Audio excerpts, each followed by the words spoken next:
Hi haurà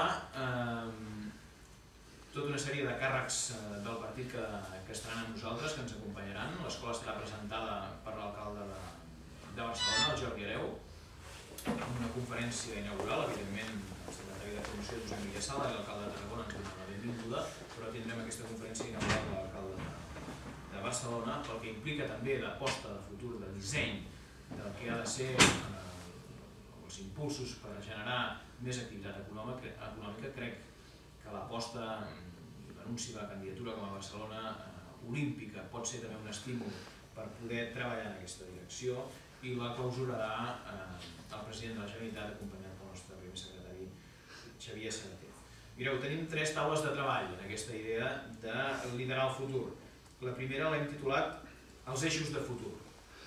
Bàsicament el que pretenem en aquesta taula és abordar quines són les estratègies que des dels diferents governs s'estan duent a terme per sortir de la crisi.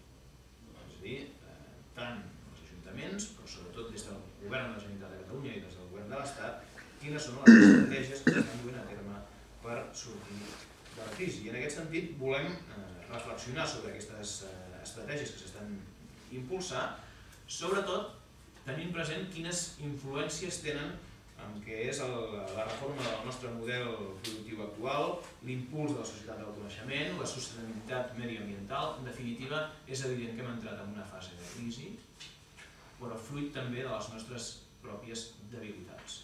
El model productiu que teníem fins ara no ens ha donat, s'ha demostrat que no és adequat, que no és sostenible, i no podem tornar a passar per una situació d'aquestes característiques. Per tant, volem analitzar les apostes que estan duent a terme el govern i sobretot amb uns eixos ben clars.